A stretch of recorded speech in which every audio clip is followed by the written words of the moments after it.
Hi అండి. Welcome to Poorna's kitchen. ఈరోజు నేను దొండకాయ ఉల్లికారం పెట్టిన కూర ఎలా చేయాలో చూపిస్తానండి. కుక్కర్‌లో ఈజీగా, క్విక్‌గా అయిపోతుంది.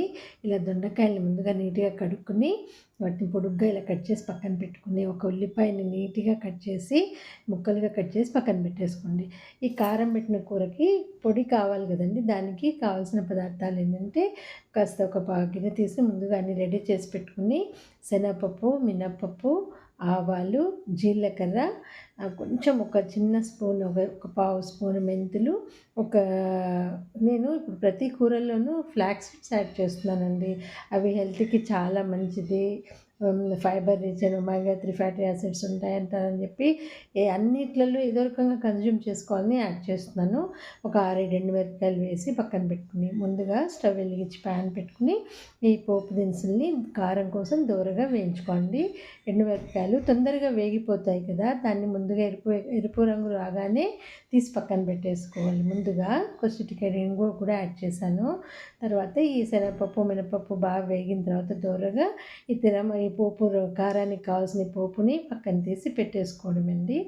తర్వాత కుక్కర్ పెట్టుకుని, కుక్కర్‌లో కొంచెం ఒక టేబుల్ స్పూన్ ఆయిల్ వేసి, మనం ఈ ముందుగా కట్ చేసి పెట్టుకున్న ఈ దొండకాయ ముక్కల్ని దాంట్లో వేసి ఒక్క నిమిషం మగ్గించుకోవాలి.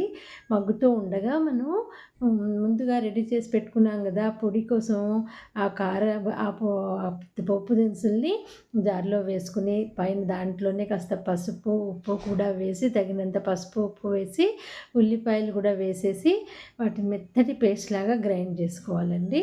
ఈ గ్రైండ్ చేసిన పేస్ట్‌ని మనం మగ్గించుకోవడానికి కుక్కర్‌లో దాంట్లో వేసేసి, ఒకసారి దానిపైన ఒక అర స్పూను చింతపండు గుజ్జు కూడా వేసి, ఒక కప్పు నీళ్లు పోయాలి. అడుగంటకుండా ఒక కప్పు నీళ్లు పోసి, దాన్ని మూత పెట్టి 2 విజిల్స్ వచ్చే వరకు కుక్ చేసుకోవాలండి. 2 విజిల్స్ రాగానే తీసి, అది కాస్త గుజ్జుగా దగ్గరవ్వడానికి ఒక స్పూను బియ్యపిండి వేస్తే దగ్గరగా గుజ్జులాగా అవుతుందండి. ఇది కుక్కర్‌లో ఈజీగా, తొందరగా అయిపోతుందండి. ఎలాంటి వాళ్ళైనా చకచకా చేసేసుకోవచ్చు. చాలా టేస్ట్ కూడా బాగుంటుందండి. ఒకసారి ఇలా ట్రై చేయండి. మీ అందరికీ నచ్చుతుందని అనుకుంటున్నాను. మీకు నచ్చుతుందని అనుకుంటున్నానండి. నేను చేసే వంటలు మీకు నచ్చినట్టయితే ప్లీజ్ షేర్ చేయండి, లైక్ చేయండి, సబ్స్క్రైబ్ చేయండి. థ్యాంక్స్ ఫర్ వాచింగ్ అండి.